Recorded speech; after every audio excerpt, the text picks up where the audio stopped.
Thank you everybody. আজকে আমরা একত্রিত হয়েছি একজন স্পেশাল আমাদের গেস্ট অফ অনারের সাথে। কালকে রবীন্দ্র জয়ন্তী, অ্যান্ড আমরা খুব খুশি হয়েছি যে আজকে তার আমরা টাইম সংগ্রহ করতে পেরেছি। ভেরি স্পেশাল গেস্ট, অ্যান্ড আমি কিছু মাস আগে ওনার সাথে সাক্ষাতে দেখা করি আমাদের জাগৃতি ধামে। As you all know, the Jagriti Dham has been now set up as a center of excellence for the elder community in Kolkata, and it has now quite slowly evolving into a hub where a lot of elders are coming and spending their second phase of life, pursue their hobbies and a lot of things which they had to sacrifice at certain point of time. So I have with me Dr. Malaya Gangopadhyay. She is an author and critic. Her research expertise are in the fields of linguistics and Sanskrit studies. She has over 5 decades of teaching and research experience in number of universities and institutions across India and Australia. And she has joined from us from Melbourne. She has obtained her masters from Vishwabharati University, Shantiniketan, and PhD from Monash University, Melbourne, Australia. She has written a number of books, and her latest book, A Glimpse of Indian Religion, is currently in the press. We lovingly call her Malaya Dida, and Dr. Gangopadhyay is with us. Request Dr. Gangopadhyay যে আপনি যে time কাটিয়েছেন, আপনার একটা বহুমূল্য সময় ছিল which you have spent নিকেতনে, সেটা কিছুটা আমরা যখন আপনি এসেছিলেন তখনটা ছোট্ট একটুখানি শুনছিলাম, বাট সামহাউ ইনকমপ্লিট হয়ে থেকেছে। So I thought that why not আজকে সবাই শুনুক আপনার অভিজ্ঞতা, আপনি যখন শান্তিনিকেতনে ছিলেন, অ্যান্ড আপনার যে জার্নিটা ভেরি ভেরি ইন্সপায়ারিং, সেটা যদি আমরা একটু জানতে পারি। ওভার টু ইউ মলয়া দিদা। দূরদেশী বন্ধুদের নমস্কার আগে জানাই। আপনারা যে আমাকে কিছু বলবার জন্য আহ্বান করেছেন আজকের বিশেষ দিনে, বিশ্বকবি রবীন্দ্রনাথের জন্মদিবস উদযাপনে, তার জন্য অনেক ধন্যবাদ এবং আমাকে সম্মানিত করেছেন আপনারা। কিন্তু সত্যি বলতে কি, আমার কোনো খ্যাতির বিড়ম্বনা নেই। আমি একজন সামান্য কৃষ্ণ নাগরিকা, বৃদ্ধা। পাঠ্যাবস্থায় আমি ব্যক্তিটি কিছুকাল শান্তিনিকেতনে স্থান পেয়েছিলাম। সেই সুবাদে আজ 25শে বৈশাখে কবি আবির্ভাবের তিথি উদযাপনে কিছু বলার জন্য আপনারা আমায় ডাক দিয়েছেন। কি বলি, সত্যি বলতে কি, বক্তৃতা করার মনসিরানা আমার আদৌ নেই। কোনোদিন ছিল, সেই দিনগুলি একটুখানি আপনাদের কাছে আজ জানাই। আর আজকের বিশেষ দিনটি উদযাপনের অন্যতম তাৎপর্য আমি যা বুঝি তাই বলতে পারি। গঙ্গা জলে গঙ্গা পূজার মতোই আমরা কবিগুরুর গান গাই, কবিতা পাঠ করি, নাটক আদি মঞ্চস্থ করি, আমরা পুলকিত আলোকিত হই এই জন্মদিন পালনে। তথাপি আরো কিছু করার থাকে। মহাকবির বাণী ও রচনার মর্ম অনুসন্ধানে গভীর অভিনিবেশে ব্রতী হবার অঙ্গীকার। তার প্রতিষ্ঠিত প্রতিষ্ঠানটির স্বরূপ সন্ধানও বটে। শান্তিনিকেতনে, শ্রীনিকেতনে যতটা বুঝেছি, প্রকৃত প্রস্তাবে কবির মানুষ গড়ার, সমাজ গড়ার যেন এক কর্মশালা। প্রকৃতির উদার পরিবেশে, আলো হাওয়ায়, ছোট বড় মিলেমিশে সহজ স্বচ্ছন্দ বাতায়নে এক আনন্দময় জীবন যাপন, যেখানে শিক্ষা, কর্ম, সঙ্গীত, কলা ওতপ্রোতভাবে এক জীবন শিল্প রচনায় ছিল যেন কবির অভিজ্ঞতা। সহজ সরল কর্মময় জীবনে মনুষ্যত্বের সর্বাঙ্গীন বিকাশ ঘটুক, এই যেন অভিপ্রায়। এইরকম ভেবেছিলাম। সেই গানটা মনে পড়ে, জগৎ জুড়ে উদার সুরে আনন্দ গান বাজে, সে গান কবে গভীর রবে বাজিতে আমার। বাতাস জল আকাশ আলো সবার করে কবে বাসিব ভালো, হৃদয় সভা জুড়িয়া তারা বসিবে নানা সাথে। নয়ন দুটি মিলিবে কবে পরাণ হবে খুশি, যে পথ দিয়া চলিয়া যাব সবারই যাব খুশি। এমনই হবে এক একটি ব্যক্তি জীবন।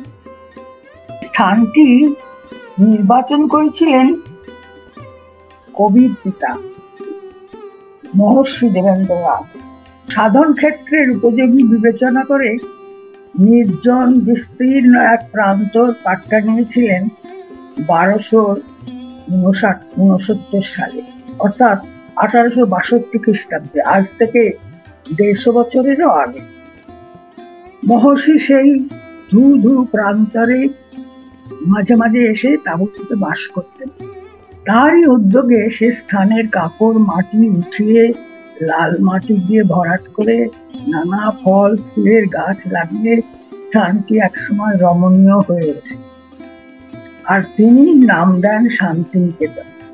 এক প্রান্তে ভুবনডাঙ্গার বাঁধ, অনতি দূরে ছিল দুটি সপ্তপর্ণীর গাছ, সেখানেই বেদি নির্মাণ করে তিনি উপাসনায় বসতেন। ক্রমে একটি বাসগৃহ নির্মিত হল, সেখানে বিশিষ্ট ব্যক্তিদের সমাগমে উপাসনা হল। মন্দির নির্মিত হয় অনেক পরে, 1297 সালে, অর্থাৎ 1890 খ্রিস্টাব্দে মন্দিরের ভিত্তি স্থাপিত হয়, 21শে অগ্রহায়ণ। পরের বছর 7ই পৌষ মন্দিরের প্রতিষ্ঠা দিবস। এই মন্দিরে নিরাকার ব্রহ্ম উপাসনা বন্দনার উদ্দেশ্যে এই মন্দির যে কেউ এখানে এসে উপাসনা করতে পারে। 7ই পৌষ আরো একটা কারণে বিশেষ স্মরণীয় দিন। 1250 সালের 7ই পৌষ দেবেন্দ্রনাথ তিনজন ব্রহ্মবন্ধুর সঙ্গে পণ্ডিত রামচন্দ্র বাগীশের কাছে ব্রাহ্ম ধর্ম ব্রত গ্রহণ করেন। মন্দির প্রতিষ্ঠা দিবসে সকলকে আহ্বান জানাতে মেলার ধারণাও মহর্ষি, তিনি প্রবর্তন করে যান। তবে সে মেলার উদ্দেশ্য ধর্মভাব উদ্দীপনের। আমোদ প্রমোদ সুখাদ্যের আয়োজন সবই থাকুক, তবে মদ্য মাংস বা বিজাতীয় আমোদ স্থান মুক্ত থাকবে। 7ই পৌষের আরাধনা মেলা উৎসব আজও অব্যাহত। আমি ঠিক জানি না আজকালও আছে কিনা। কবিগুরু রবীন্দ্রনাথের ব্রহ্মবিদ্যালয়ের প্রতিষ্ঠা 1308 সালে, অর্থাৎ 1901 খ্রিস্টাব্দে। আশ্রম পরিবেশে সহজ সরল আনন্দময় জীবন যাত্রার ভাষ্য শান্তিনিকেতনে দিতে তিনি চেয়েছিলেন। পরবর্তীকালে পরিপূরক ভাবে স্থাপিত হয়েছে শ্রীনিকেতন, কৃষি কেন্দ্রিক, কৃষি শিল্প কেন্দ্রিক, গ্রামীণ ভারতের এক বিকশিত রূপ। আনন্দময় মুক্ত পরিবেশে প্রকৃতিরই আরাধনা, যা চিরন্তন ভারতের কথা আমাদের বিশেষভাবে মনে রাখতে হবে। মহর্ষি সাধন ক্ষেত্রে রবীন্দ্রনাথের ব্রহ্মবিদ্যালয়ের প্রতিষ্ঠা বহু বিস্তারে কালে হয়ে ওঠে বিশ্বভারত, বিশ্ববিদ্যা তীর্থ প্রাঙ্গণ। তাই আশ্রমের ভাব অবশ্যই সেখানে প্রতিষ্ঠিত। এই বিদ্যালয়ের আনন্দময় কল্যাণময় দিবাস দেখার সৌভাগ্য আমার হয়েছে। কবিগুরুকে সচক্ষে দেখিনি, তার আত্মযোগ রবীন্দ্রনাথ, কৌঠান প্রতিমা দেবী, মাতৃপুত্রী ইন্দিরা দেবী চৌধুরানী, অমরেন্দ্রনাথ ঠাকুর, এদের দেখছি। ইন্দিরা দেবী ছিলেন আমাদের দিদি। তখনও জীবিত ছিলেন হরিচরণ বন্দ্যোপাধ্যায়, স্মৃতিমোহন সেন শাস্ত্রী, শিল্পী নন্দলাল। বুধবার মন্দিরে যেদিন স্মৃতিমোহনের প্রথম প্রবচন শুনলাম, সত্যম জ্ঞানম একম অদ্বিতীয়ম শুনলাম গায়ত্রী মন্ত্রের ব্যাখ্যা, দেখলাম বৃষ্টির পরে লাল মাটিতে জলের ধারা, খোলা মাঠ, নির্জন পথ, সিংহসদনে ঘন্টা বাজা শুনলাম, চৈতির পাশ দিয়ে হেঁটে গেলাম, দেখলাম সোনাঝুরি গাছ, আমলকি বন, অবৃষ্টির পরে ঝলমল করছে। কি অপূর্ব, কি অপূর্ব পরিবেশ! মনে হয়েছিল শান্তিনিকেতনে থাকতে আমার যেন নবজন্ম লাভ হয়েছে। সৌভাগ্যবশত সে সময় ওস্তাদ আলাউদ্দিন খাঁ শান্তিনিকেতনে ছিলেন, তার সান্নিধ্যও লাগতো। কিভাবে যেন উঁচু ক্লাসের ইন্দিরাদির সঙ্গে আমার যুদ্ধটা হয়েছিল কয়েকদিনের মধ্যে। ইন্দিরাদি ছিলেন পাটনার মেয়ে, আমাকে সঙ্গে করতেন প্রতি সন্ধ্যায় আসামে। ওস্তাদজি বাজনা শিল্পী যেতাম, আগে কখনো আমি সরল শুনিনি, তার নাটক আশিস রবিবার। কি অপূর্ব সেই বৈকুণ্ঠের মধ্যে, না যেন মনে হতো আনন্দময় ধ্বনি। আর উস্তাদজি আমাকে পাগল আসতেন, আমাকে বলতেন তোমাকে দেখে আমার গ্রামের কথা মনে হয়। আমার খাতায় নাম ঠিকানাও লিখে দিয়েছিলেন, লাইন লিখে দিলেন, যে যুদ্ধ পরিহাসী পরিহারে সন্ধি ধারিণী মাতা। তিনি তখন মাইহার স্ত্রী। আমাদের কিচেনের ঘরটা পড়ে গেলে আমরা ডিভিডির কাছেই ছিল আমাদের অবহেলা। বাংলাদেশ থেকে সঞ্জিদা খাতুন যখন প্রথম এলো, তখন তাকে নিয়ে আমরা কয়েকজন গিয়েছিলাম। উনি সঞ্জিদাকে গাইতে বললেন, মনে আছে? এখন মনে আছে। সঞ্জিদা গিয়েছিল, মেঘ বলেছে যাবো যাবো। একবার আমি দিদিকে অনুরোধ করি আমার খাতায় কি লিখি? বললেন, আমি বলি সুখ শুধু পাওয়া যায়, সুখ না চাহিলে, প্রেম দিলে প্রেমে ফিরে পান, নিষেদিন আপনার চন্দন গাহিলে চন্দনের নাহি অবসান। আমরা যেন সেখানে বিহঙ্গের মতো আনন্দিত ছিলাম। শিক্ষকের সঙ্গেও আমাদের ভীতির দূরত্ব ছিল না। প্রয়োজনে তাদের গৃহে উপস্থিত হওয়াও বাধা ছিল না। বাগচি মশাই তখন ছিলেন ভাইস চ্যান্সেলর, প্রবোধ বাগচি। তার গৃহেও যেতাম। শিক্ষকদের কথা বলি, তাদের কাছে আমাদের সঙ্গে তারা বনভোজন করতেও যেতেন, আর সেইভাবে আর আমরা মিশতাম তাদের সঙ্গে, তাদের বাড়িতেও যেতাম। আর সকালবেলায় আমাদের ক্লাস বসতো, তখন আমরা গাছের ছায়ায় আসন পেতে রাঙামাটির উপর আসন পেতে বসতাম। আর যদি বিকেলের ক্লাস থাকতো, তখন যদি গরম গরম হতো, তখন গ্রীষ্মের সময় বাইরে বসতে পারতাম না। তখন হয়তো ঘরে বসে ক্লাস, ঘরে চেয়ার বেঞ্চিং বিশেষ কিছু ছিল না, একটা শতরঞ্চির উপরে আমরা। কিন্তু যখন নাকি পরীক্ষা টরীক্ষা দেওয়া হতো বা সেমিনার হতো, তখন আমরা চেয়ার টেবিলেই সেখানে আয়োজন। ঋতু পর্যায়ের উৎসব, বর্ষা মঙ্গল, শারদোৎসব, পৌষ মেলা, সমাবর্তন, বসন্ত উৎসব আপনারা সবই জানেন। শান্তিনিকেতনে বৃক্ষরোপণ ও শ্রীনিকেতনে বনবর্ষ খুবই আকর্ষণীয়। ছোট ছেলের দল রঙিন জুতি পরে, রঙিন বাটিকের কাজ করা শিবপত্র বেঁধে, কাঁধে বাঘ ঝুলিয়ে, চিত্রিত মাটির টবে গাছের চারা নিয়ে শোভাযাত্রা করত। সঙ্গীতে মুখর হয়ে উঠত আকাশ বাতাস। শাস্ত্রজ্ঞ অধ্যাপক সেই শিশু বৃক্ষগুলি মনোযোগিত করে দিতেন রোপণের সময়। সেই দৃষ্টিনন্দন বর্ণাঢ্য শোভাযাত্রা সম্বলিত সঙ্গীত মুখর পরিবেশে উপস্থিত না থাকলে তার মাহাত্ম্য মাধুর্য অনুভব করা যায় না। এই তো পূজা, প্রকৃতির আরাধনা, মাটির কাছাকাছি পৌঁছানোর পথ দিয়ে চলা, আলোয় হাওয়ায় মুক্তির গান, আনন্দের খোরাক, আরো কত ছিল। আনন্দ মেলা, ছোটদের সাহিত্য সভা, সাহিত্য মেলা, বড়দের কবিতা বিক্রির কথা মনে আছে আমার।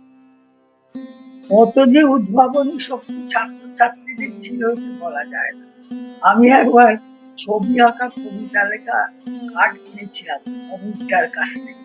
অমিতাভ চৌধুরী, আপনারা হয়তো তার নামও জানেন, যিনি একদা দেশ পত্রিকার সম্পাদক ছিলেন। আরো ছিল আমাদের বনভোজন, শুধু দিনে নয়, জ্যোৎস্না রাতে। প্রকৃত কবির গানে যা আছে, জ্যোৎস্না রাতে সবাই গেছে। আর শিক্ষকদের কথা যে বললাম আগে, তারা সকলেই যোগ দিতেন। ভাইস চ্যান্সেলর, আর আমাদের রান্নাঘরের বোধহয় তিনি প্রধান ছিলেন প্রভাকরদা।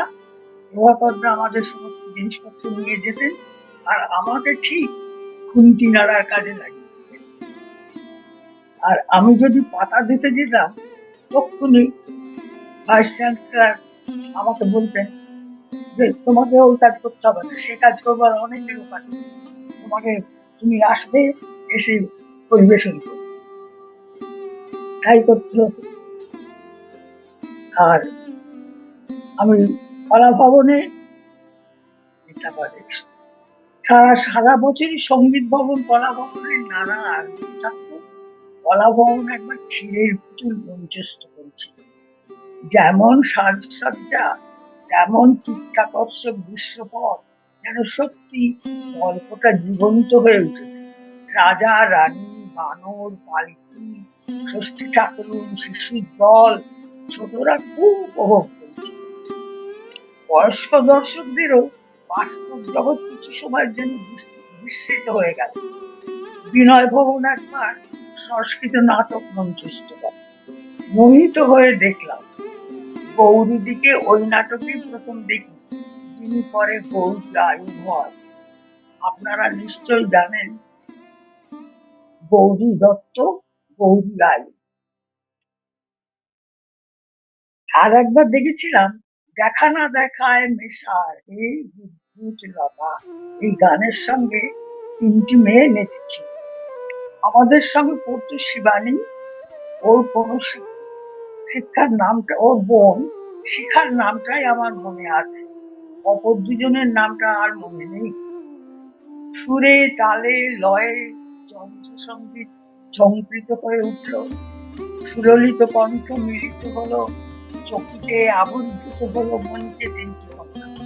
তাদের সুষমা মন্ডিত কল্লিত দেহভঙ্গি, অপরূপ সজ্জা, অতীব দৃষ্টিনন্দন, মনোমুগ্ধকর হচ্ছে। আর মনে করতে পারি আমার অভিজ্ঞতা কিছু তুলে ধরার চেষ্টা করলাম, কত কথা রইল না বলা। আমার একান্ত বিশ্বাস, এই বিদ্যায়তনে শৈশব থেকে পূর্ণ বয়স পর্যন্ত যে সমস্ত ছেলে মেয়েরা এমন এখানকার শিক্ষা লাভ করে, কিছু না কিছু তারা শিক্ষা করেই, ভারতবর্ষের সম্বন্ধে কিছু না কিছু তারা জানে আর জীবনে অনুভব করে, কিছু না কিছু অর্জন সে ব্যক্তির হতেই হবে। কবির আশিস থেকেও সে বঞ্চিত হয় না, এই আমার বিশ্বাস। আমার আরো দুটো অভিজ্ঞতার কথা বলি। আমাদের দিন শুরু হতো প্রভাতী বন্দনা দিয়ে, আর বিবাহ অবসান ঘোষণা। মনন করে প্রতি বছর 7 মাস আশ্রমের কায়িক শ্রমের কর্মীদের ছুটি থাকে। সেদিন শিক্ষক ছাত্র ছাত্রী শ্রম দেন। মনে পড়ে শিক্ষকরা অনেকেই রান্নাঘরের দায়িত্বে থাকতেন, আর মেয়েদের অনেকের সঙ্গে আমার উপর ভার পড়ত বাসন মাজার। ভাইস চ্যান্সেলরও ঝাড়ু হাতে রাস্তা ঝাড় দিতেন বা পাতা কমিয়ে ঝুল ভর্তি করতেন। আর দ্বিতীয় অভিজ্ঞতা, শ্রী সদনে বড় মেয়েরা অনেকে শিবরাত্রির উপবাস করত। আমিও করেছিলাম একবার। ইন্দিরাদির সঙ্গে শান্তিনিকেতনের চৌহদ্দির বাইরে এক শিব মন্দিরে শিবের মাথায় জল দিতে যাই। ফেরার পথে গিয়ে উঠলাম হরিচরণ বন্দ্যোপাধ্যায়ের। ঠাকুরুন দিদি আমাদের পালন করিয়েছিলেন। আর আমাদের শিক্ষকদের কথা যে বললাম, বিকেলের ক্লাস যদি থাকতো, রোদ্দুর হলে তাদের বাড়িতেও আমাদের ক্লাস হতো। আর ক্লাস শেষ হওয়ার পরে আমাদের বৌদি, মানে অধ্যাপক গৃহিণী, আমাদের চা বিস্কুট দিতেন, কখনো কখনো জল খাবারও দিয়ে দিতেন। আমরা হোটেলে করে নিয়ে চলে আসতাম। বাড়িতে যখন শীতকালের সবজি উঠত, তার গৃহিণী আমাদের আমন্ত্রণ করতেন। আমরা ছিলাম হোস্টেলের মেয়েদের সকলকে ডাকতেন, আর সেখানে আমাদের মাঝে মাঝেই আমন্ত্রণ হতো। যখন তিনি যেতেন অন্য বিশ্ববিদ্যালয়ে যেতেন, বিশেষ করে পাটনায় গিয়ে তিনি আনতেন আমাদের জন্য প্যারা, আর সেখানেও আমাদের ডাকতেন, আমরা যেতাম। সুতরাং বুঝতেই পারছেন যে ছাত্র এবং ছাত্রী এবং শিক্ষকদের সঙ্গে এতই সহজ সম্বন্ধ ছিল যে তারা যেন সত্যি সত্যি আমাদের অভিভাবক, জামাতার মতোই। এবার আপনাদের প্রশ্নগুলির উত্তর দেবার চেষ্টা করি। Social reform and women education. Women's education সম্বন্ধে আলাদা করে কি বলবার আছে? সেখানে ছেলে মেয়ে সকলেই সমান। সোশ্যাল রিফর্ম সম্বন্ধে সংস্কার, কি সংস্কার রবীন্দ্রনাথ সভা করে প্রচার করেছেন। তার ব্রহ্ম বিদ্যালয় পতনের প্রাক্কালে যারা যোগ দিয়েছেন, সপরিবারে শান্তিনিকেতনে বাস করতে শুরু করেছেন, এবং পরবর্তীকালেও যে সকল কর্মী, শিক্ষক, দেশি বিদেশি সহায়ক বাস করেছেন, তাদের দেখভাল, সুখ দুঃখের সহায়ক, নানা সমস্যার সমাধান, জীবন জটিলতা নিষ্পত্তি করতে গিয়েই সমাজ সংস্কার করেছে। কালে সেই প্রভাব শান্তিনিকেতনের বাইরে ছড়িয়ে পড়ে। তিনি দেশের সংকটকালে সব সময় সবাই যোগ দিয়েছেন, সক্রিয় অংশগ্রহণ করেছেন, সভা সমিতিতে বক্তৃতা দিয়েছেন, তার স্বদেশী সঙ্গীত দেশের মানুষকে মাতিয়েছে, বিপ্লবীদের উদ্বুদ্ধ করেছে। শুধু নয়, গান্ধীজির গান্ধীজির সঙ্গেও আলাপ আলোচনা হয়েছে। তার মতামত সর্বাগ্রে রবীন্দ্রনাথ মানেন, তা আমরা জানি। কিন্তু মোহনচাঁদ করমচাঁদ গান্ধীকে রবীন্দ্রনাথ মহাত্মা ভূষণ দিয়েছেন। তিনিও কবিকে গুরুদেব আখ্যা দিয়েছেন। এটা নিশ্চয় আপনাদের জানা আছে। আর শান্তিনিকেতন মূলত আবাসিক বিদ্যালয়, স্থানীয় পড়ুয়ারাও সেখানে যোগ দেয়। এই বিদ্যালয়ের ভাব, আদর্শ সর্বভারতীয় শিক্ষাদর্শে কতটা ছাপ রেখেছে সে বিষয়ে আমাদের পাঠ পঠনের ব্যবস্থা ছিল অনারব। সকালের দিকে সাধারণত গাছের ছায়ায় রাঙামাটির উপরে আসন বিছিয়ে তাদের আমাদের পঠন পাঠন হতো, আর বিকেলে গ্রীষ্মের তাপে ঘরে হতো মেঝেতে শতরঞ্জি। শিক্ষক বসতেন হয়তো একটা তুলে বা দাঁড়িয়ে, বলে যদি শিক্ষকদের গৃহেও আমাদের ক্লাস হতো। এই তো বললাম আগে। কোনো কোনো ক্লাস অবশ্য চীনা ভবনের সুদৃশ্য ঘরেও হয়েছে। মস্ত টেবিলের চারপাশে চেয়ারে আমাদের স্থান হতো, আর পরীক্ষা দেওয়ার সময় অবশ্যই বেঞ্চি চেয়ারে বসা। সাহিত্যের নারী চরিত্র আমাকে প্রভাবিত করে। সম্ভবত জীবন যুদ্ধে হার না মানা বাস্তবের লড়াকু মেয়েদের দেখেই আমার অজ্ঞাতসারে মনে দৃঢ়তা জন্মেছে। ভাষা সম্বন্ধে জানতে চেয়েছেন। মানুষের ভাষা আপন গতিতে চলে। রবীন্দ্রনাথের আগেও অনেক বাংলা ভাষায় লিখেছেন, এবং সমসাময়িক কালেও পদ্য ইতিহাস প্রবন্ধ আলোচনা পথে ভাষা এগিয়ে চলেছে। মুখের ভাষা সাহিত্যে এসেছে। বিবেকানন্দের কথা মনে করুন। প্রমথ চৌধুরী তার সবুজ পত্র, কবি কিন্তু প্রমথ চৌধুরীকে শিরোপা দিয়েছেন। আর এই প্রথম প্রমথ চৌধুরীও বাল্য কৈশোর স্কুল জীবন তার কেটেছে কৃষ্ণনগরে। দ্বিজেন্দ্রলালের পুত্র দিলীপ রায় ওরফে মন্ত্রী ছিলেন তার সহপাঠী। কৃষ্ণনগরের ভাষাকে, প্রমথ চৌধুরীর ভাষাকে তিনি শিরোপা দিয়েছেন। আমার ভাষাও জন্মসূত্রে প্রাপ্ত। জন্মেছি কৃষ্ণনগরে, পরিবারের অনেক কালের বাস।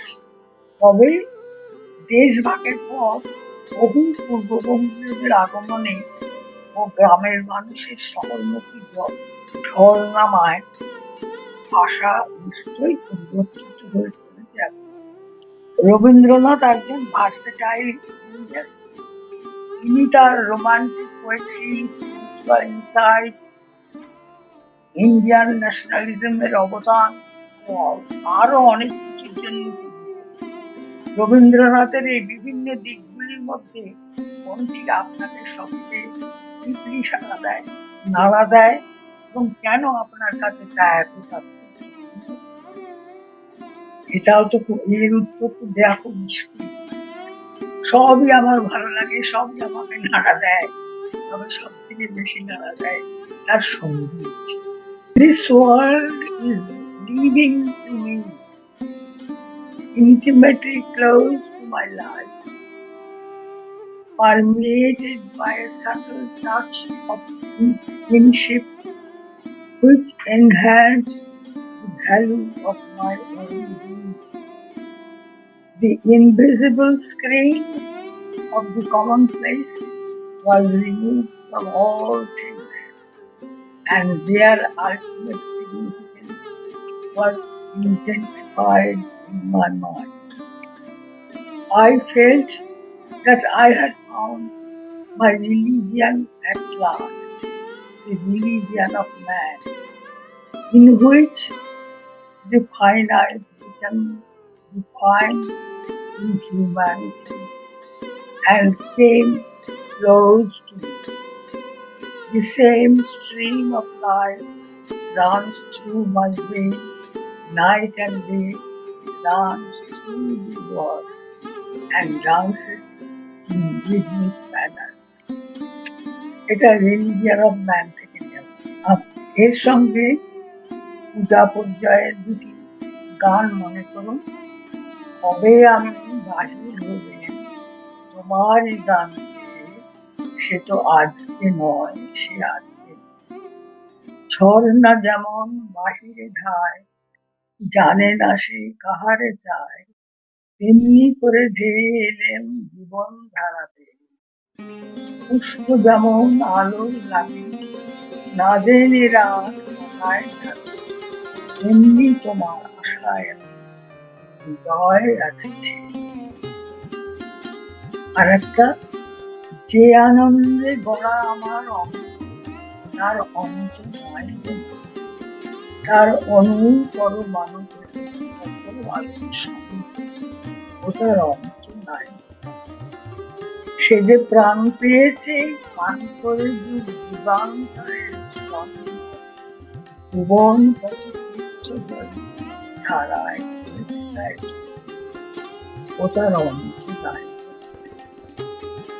এই একদিকে রবীন্দ্রনাথের অতুল প্রতিভা ও বিশ্বব্যাপী খ্যাতি, অপরদিকে পারিবারিক জীবনে মর্মভেদী শোক তিনি সহ্য করেছেন। তীব্র সমালোচনার বিড়ম্বনাও